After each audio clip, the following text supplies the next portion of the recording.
All right, so I'm going to talk about Mistborn, The Final Empire, book number 1 in Mistborn Era 1. It will be spoiler-free for everything else in the Cosmere and the other Mistborn books, but very spoiler-filled for this book.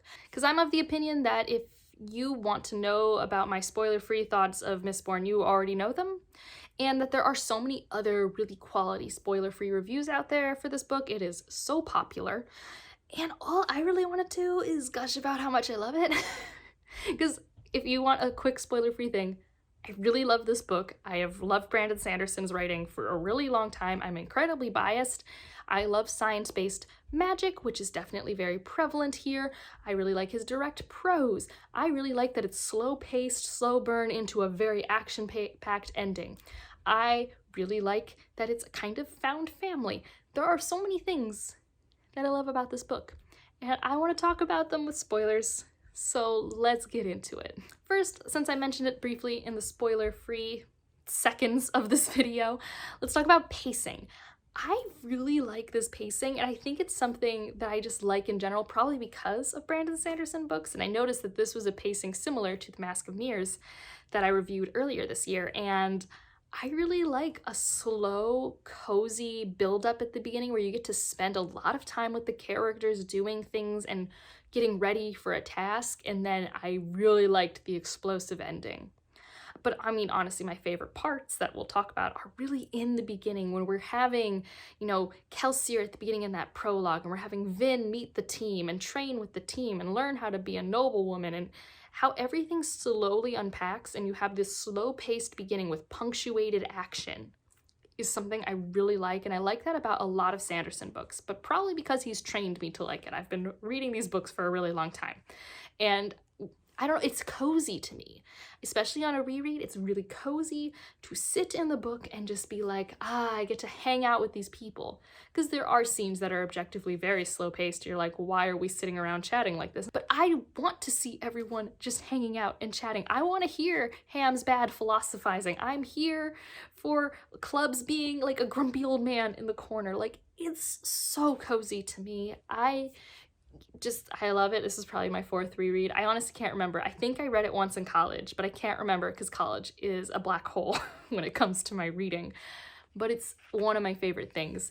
And let's talk about some of my favorite scenes though, so to like highlight what I do love about this book. First of all, that prologue. That prologue is such a good prologue. I think Sanderson is really good for prologues for me, where he doesn't always start with our main character. In this case, he does start with a main character, although my mom and I are of the opinion that Kelsier is a main point of view, but not the main character. The main character is Vin. My stepdad was very upset when he found out that Kelsier would not be in the rest of the series. It was unfortunate for him. But when you meet Kelsier on that plantation, and it's so cool. There's so much intrigue around this person and this plantation and this world. And you're like, why is there ash falling from the sky? And what's going to happen next? And even knowing what's going to happen, I love that prologue. It's such a good introduction to Kelsier and kind of the type of person he is. The kind of very well-intentioned but kind of disaster-inducing individual. Like, he doesn't have a lot of forethought, but he has a heart and he has a plan. The plan changes frequently. And it was a great introduction to that character. I love that prologue. I remember when I started this reread, reading the prologue and being like, I am home. This is awesome. I also want to talk about like every single ballroom scene. Oh my gosh. I love those ballroom scenes. Like, first of all, you get to spend time with Vin understanding that there are different facets to her personality, that you can be comfortable while being around other people because it's just another disguise. She can play a role. But I'm not gonna lie, when I read the first ballroom scene, I was like, oh my gosh, we're gonna meet Elend. They're gonna meet in the balcony. It's my favorite thing. I love it. It's one of those things where Sanderson is not known for his romance, and I still to this day don't think he's amazing at it, but the Elend and Vin slow burn crushing on each other is one of my favorite things. Like when they meet in the balcony and Elend's being like such like a jerk. I love it. And I mean, when he sits at her table and has all the books lined up, I have been wanting someone to do that to me my entire life. Like, I have thought about going to bars or diners and being by myself and seeing if someone would do it. It's never happened. It's never going to happen. And honestly, it's quite rude. But like, that's how much I love those ballroom scenes. I love the confidence it gives Vin. I just really liked them a lot. And it doesn't make sense. And I think it comes back to how everything's really quiet. Like, there are lots of moments in those ballroom scenes where I just get to be with Vin. And Vin just gets to absorb her surroundings and think. Because Vin spends a lot of those ballroom scenes thinking about nobility versus ska and how they are or aren't different. She actually has quite a lot of empathy as a character, and I really think that comes through in the quiet moments of the book and makes her a really great character to read from. And also, I really love Vin's relationship with Allomancy. So I actually don't love the action scenes with Kelsier. I feel like the way he interacts with the magic system to be very methodical and kind of dry. It's very, I did this, and then this happened, and then this. And like, the first scene is kind of like a tutorial, learn how this magic system works. And I don't think I've ever actually liked that first scene's description of magic. Maybe the first time I'm like, ooh, what's happening? But I think Sanderson's gotten better at that, especially with like the prologue of Way of Kings and that magic system. But when Vin's using Allomancy, is really cool. Her like instinctual relationship with it, I think, comes across really well on the page. And I really like how she problem solves on the fly. She is definitely one of those characters who's not the smartest person around, but she relies on her instincts and common sense and also just thinking. And I like all of that meshed together. I like how she's really willing to learn. I'm always big on that. I think when I was talking about the Sword of Kaigen, one of our main characters there is really open to critique, loves to learn. Same with Vin. Vin wants nothing more than to learn this, sort of to survive, but also she wants to learn everything. Like, she wants to learn how to be the best nobleman she can be. She learned how to read even though she didn't really want to. Like, I like that she tries to obtain knowledge to better herself. That's something I really like about her. And I guess let's just keep talking about Vin, because Vin is really one of the reasons I love this book. Like I said, she has incredible amounts of empathy and she's really driven, and I love both of those things. And she's also very, very traumatized from her upbringing. I mean, she grew up in the streets with a brother who beat her, and she spends most of this book learning how to trust others. And I love watching that journey.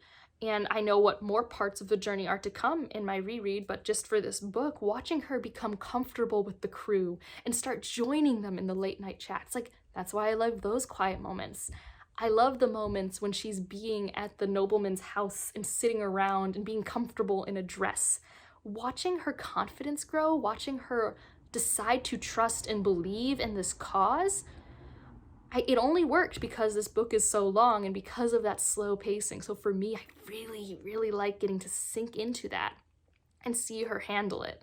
And sometimes I think she kind of overthinks things or thinks of things in too binary of a way, but part of that's her upbringing. Part of that is she needs more life experiences, and she does kind of combat that within herself. She has a lot of empathy. She's one of the few people on the team who don't just see noblemen as completely bad. And although I think she sometimes gives them a bit more credit than they're worth, I still think that's really admirable because, as she points out in the book, she is the only one on that team who's truly ska. The rest of them kind of live a pretty charmed life, and she was the one who had to live in the streets and live with the fear. So she's awesome.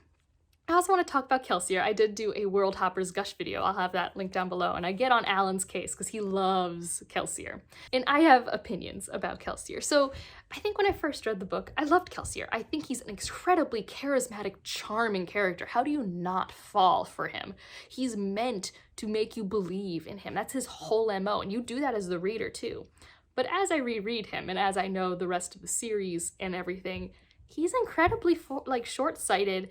And he does have a plan, but he kind of leaves everyone in a really rough place at the end of this book if you think about it. Like, yes, they've talked about this entire book, how there's going to be this power vacuum, and he has kind of set up his friends to take it over. But I don't really think he thought it out completely, and that's not his fault. I just think it's really interesting. Like, he's just a character who I find incredibly chaotic good, if we're going to use Dungeons and Dragons terms. Like, he is just so much. Like, he has this ideal, and anything towards that ideal he'll do, even if it means low-key being okay with genocide. Because, like, honestly, that's when you meet him. He's, like, willing to be like, yeah, kill all the noblemen, which is also objectively a bad plan. So he's someone who, like, you almost miss his flaws because of his charisma. And I really like that. And, like, oh, his death and how he goes through that amazing fight scene with the Inquisitor. And Inquisitors are just so creepy. I like Inquisitors as, like, a monster creature. So cool.